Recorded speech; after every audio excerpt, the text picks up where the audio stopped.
അപ്പോൾ നമ്മുടെ പാലക്കാടിലെ പ്രധാനപ്പെട്ട ഒരു ഉത്സവമായ കൽപ്പാത്തി തേര് ആവാറായിട്ട് കേസ് ഈ വരുന്ന നവംബർ 14, 15, 16 തീയതികളിലാണ് കൽപ്പാത്തി തേര് നടക്കുന്നത്. കൽപ്പാത്തി രഥോത്സവം എന്നാണ് അറിയപ്പെടുന്നത്. അപ്പോൾ കൽപ്പാത്തി രഥോത്സവം എന്നത് പാലക്കാട് ജില്ലയിലെ കൽപ്പാത്തിയിലെ ശ്രീ വിശ്വനാഥ സ്വാമി ക്ഷേത്രത്തിൽ നടക്കുന്ന ഒരു പ്രധാന ഉത്സവമാണ് കേട്ടോ. ഇത് സാധാരണയായിട്ട് നവംബർ മാസത്തിൽ, അതായത് തുലാമാസത്തിലാണ് നടക്കുന്നത്. കൽപ്പാത്തി മാമിയില്ലേ, അച്ചാർ വിൽക്കുന്ന മാമിൻ്റെ പുതിയ കടയാണ്. അതാണ് ഇത്ര തിരക്ക് നോക്ക്. അപ്പോൾ ഈ കാണുന്ന കടയിൽ നല്ല തിരക്കാണ് കേട്ടോ. ഇത് കൽപ്പാത്തി മാമിയുടെ അച്ചാറുകളൊക്കെ കിട്ടുന്ന ഒരു സ്റ്റോറാണ് കേട്ടോ. ഇപ്പോൾ ഓപ്പൺ ആയിരിക്കുകയാണ്. ഞങ്ങൾ കഴിഞ്ഞ തവണ വരുമ്പോഴൊന്നും ഇത് ഉണ്ടായിരുന്നില്ല കേട്ടോ. അപ്പോൾ അങ്ങനെ 1-2 അച്ചാറ് കടകളൊക്കെ ഈ ഭാഗത്ത് വന്നിട്ടുണ്ട്, ഓപ്പൺ ആയിട്ടുണ്ട്. പിന്നെ എന്താ പറയുക, ഇവിടെ നമ്മുടെ കൽപ്പാത്തി രഥങ്ങളൊക്കെ വെളിയിൽ ഇറക്കി നിർത്തിയിട്ടുണ്ട് കേട്ടോ. അത് മിനുക്കുപണികൾക്ക് വേണ്ടിയിട്ട് നിർത്തിയിരിക്കുകയാണ്. നല്ല ഭംഗിയാണ് കേട്ടോ കാണാൻ വേണ്ടി. രഥത്തിൻ്റെ ചക്രങ്ങളും ഇതിൽ കൊത്തുപണികളും ഒക്കെ കാണാൻ വളരെ ഭംഗിയാണ് കേട്ടോ. അതല്ലേ ചക്രങ്ങളിലുള്ള കളർഫുള്ളായിട്ട് വരച്ചിരിക്കുന്നതൊക്കെ കണ്ടില്ലേ, മണികളൊക്കെ ആയിട്ട് കൽപ്പാത്തി തേരിന് ഒരുങ്ങി നിൽക്കാണ്ട് നമ്മൾ കൽപ്പാത്തി ഗ്രാമം. അപ്പോൾ ഇവിടുത്തെ പ്രധാന പ്രത്യേകതകളെന്ന് വെച്ചാൽ നമ്മുടെ പാലക്കാട് ജില്ലയിലാണല്ലോ കൽപ്പാത്തി ഗ്രാമം. ശ്രീ വിശാലാക്ഷി സമേത ശ്രീ വിശ്വനാഥ സ്വാമി ക്ഷേത്രത്തിലാണ് കൽപ്പാത്തി രഥോത്സവം നടക്കുന്നത്. അതായത് സാധാരണയായിട്ട് 10 ദിവസം നീണ്ടു നിൽക്കുന്ന ഉത്സവങ്ങളുണ്ടാവും. പിന്നെ അവസാനത്തെ 3 ദിവസമാണ് നമ്മൾ രഥം വലിക്കുന്നത് കേട്ടോ. പിന്നെ ആഘോഷങ്ങളെന്ന് പറയാനാണെങ്കിൽ ആദ്യ ദിവസങ്ങളിൽ വേദപാരായണവും സാംസ്കാരിക പരിപാടികളൊക്കെ ഉണ്ടാവും.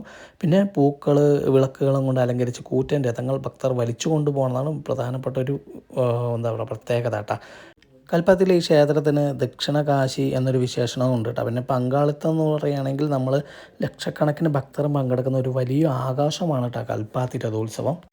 അപ്പോൾ കൽപ്പാത്തി രഥോത്സവത്തിൻ്റെ ഐതിഹ്യം എന്ന് വെച്ച് കഴിഞ്ഞാൽ കാശി വിശ്വനാഥ ക്ഷേത്രവുമായിട്ട് ബന്ധപ്പെട്ടാണ് കേട്ടോ. കാശി സന്ദർശിച്ച ഒരു ബ്രാഹ്മണ സ്ത്രീ, അതായത് ലക്ഷ്മി അമ്മ എന്ന് പറഞ്ഞൊരമ്മ, അവിടെ നിന്ന് കൊണ്ടുവന്ന ഒരു ശിവലിംഗം നിലാനദിയുടെ, അതായത് കൽപ്പാത്തി പുഴയുടെ തീരത്ത് പ്രതിഷ്ഠിക്കുകയും ഇതിനു വേണ്ടി അന്നത്തെ പാലക്കാട് രാജാവ് ഒരു ക്ഷേത്രം നിർമ്മിക്കുകയും ചെയ്തു. കാശിയുമായി സൗമ്യമുള്ളതിനാൽ ഈ സ്ഥലത്തിന് ദക്ഷിണകാശി എന്നും കാശിയിൽ പാതി കൽപ്പാത്തി എന്നും പേരുണ്ടായിട്ടാണ്. അപ്പോൾ ഞങ്ങൾ എപ്പോൾ കൽപ്പാത്തിയിൽ വന്നാലും ടേസ്റ്റ് ഓഫ് കൽപ്പാത്തി എന്ന് പറഞ്ഞ ഈ ഒരു ഹോട്ടലിൽ വന്നിട്ട് എന്തെങ്കിലും കഴിക്കാറുണ്ട് കേട്ടോ. നല്ല വെജായിട്ടുള്ള അടിപൊളി മസാല ദോശയും നെയ് റോസ്റ്റും മൂത്തപ്പവും ദോശയും ഇഡ്ഡലിയും അങ്ങനെ ഒരുപാട് നല്ല അച്ചാറുകളും ഒക്കെ കിട്ടുന്ന ഒരു ഹോട്ടലാണ് കേട്ടോ. അപ്പോൾ ടേസ്റ്റ് ഓഫ് കൽപ്പാത്തിയിൽ ഫേമസ് ആയിട്ടുള്ള ഒരു ഹോട്ടലാണ്. അതേപോലെ ഒരുപാട് ഫിൽറ്റർ കോഫി കിട്ടുന്ന ഒരുപാട് കഫേകളൊക്കെ ഉണ്ട് കേട്ടോ. മുരളി കഫേ എന്ന് പറഞ്ഞൊരു കഫേയൊക്കെ അവിടെ ഉണ്ട്. ഞങ്ങൾ അവിടെയൊക്കെ പോകാറുണ്ട് കേട്ടോ. അപ്പോൾ നല്ല രസമാണ്. നമ്മൾ ഈ രാവിലെ വൈകുന്നേരത്തൊക്കെ വന്നു കഴിഞ്ഞാൽ നല്ല അടിപൊളിയായിട്ട് ഇതുപോലെ നല്ല ടേസ്റ്റിൽ ചായയോ കാപ്പിയോ എന്ത് വേണമെങ്കിലും നമുക്ക് അവിടെ നിന്ന് കിട്ടേണ്ട കേസ്. അപ്പോൾ അതൊക്കെ കഴിച്ചിട്ട് നമുക്ക് നേരെ ഇനി തൊഴുതാൻ അമ്പലത്തിൽ പോകുന്നുള്ളൂ കേസ്. അപ്പോൾ നേരെ ഇനി ക്ഷേത്രത്തിനകത്ത് പോയിട്ട് അവിടെ നിന്ന് തൊഴുതിയിട്ട് അവിടുത്തെ നമ്മുടെ ഇന്നത്തെ ക്ഷേത്രത്തിലെ പരിപാടികൾ എന്തൊക്കെയാണെന്നൊക്കെ നോക്കാം.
ചുറ്റും നാഗദൈവങ്ങളുടെ ഓരോ പ്രതിഷ്ഠകളാണ് കണ്ടോ. ഇപ്പോൾ കൽപ്പാത്തി തേര് ആവാറായതുകൊണ്ടും ഇന്ന് ഞായറാഴ്ച ആയതുകൊണ്ടും കൽപ്പാത്തി ക്ഷേത്രത്തിൽ നല്ല തിരക്കാണ്. പിന്നെ 11 മണി വരെ ക്ഷേത്രം നടയടച്ചിട്ടുണ്ടായിരുന്നില്ല കേട്ടോ ഗൈസ്. ഞങ്ങൾ വൈകിട്ടാണ് വന്നത്.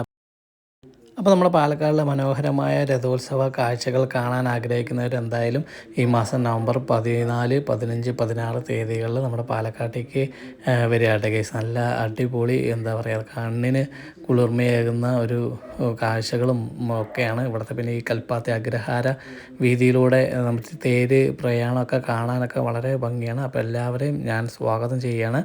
അപ്പോൾ എന്താ പറയുക, തേരിന് മുമ്പേ തന്നെ നമുക്കിവിടെ വന്ന് കൽപ്പാത്തിയൊക്കെ കണ്ട് ഫോട്ടോഷൂട്ടിനും വീഡിയോസിനൊക്കെ പറ്റിയ നല്ല മനോഹരമായൊരു അതായത് സ്ഥലമാണ് കേട്ടോ ഈ കൽപ്പാത്തി ഗ്രാമം.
അപ്പോൾ ഇപ്പോൾ നമ്മൾ കൽപ്പാത്തി ഗ്രാമത്തിലേക്ക് വന്നു കഴിഞ്ഞാൽ ഈ ലക്ഷ്മി നാരായണ പെരുമാൾ ടെമ്പിളിൻ്റെ ഈ ഭാഗത്ത് ഇവിടെ ബോർഡ് വെച്ചിട്ടുണ്ട് കേട്ടോ. അന്ന് എന്തൊക്കെ പരിപാടികളാണ്, എത്ര മണിക്കാണെന്നുള്ള കാര്യങ്ങളൊക്കെ ഇവിടെ ബോർഡ് വെച്ചിട്ടുണ്ട്.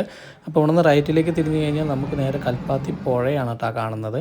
അപ്പോൾ ഞങ്ങൾ അവിടെ നിന്ന് അങ്ങനെ വന്നു കേട്ടോ കേസ്. അപ്പോൾ ഇനി ഇതാ നമ്മൾ കൽപ്പാത്തി ഹെറിറ്റേജ് വില്ലേജ് എന്ന് എഴുതി വെച്ചിരിക്കുന്ന അവിടെ നിന്ന് ഞങ്ങൾ തിരിച്ചു പോവുകയാണ്. അപ്പോൾ എല്ലാവർക്കും കൽപ്പാത്തിയിലേക്ക് സ്വാഗതം.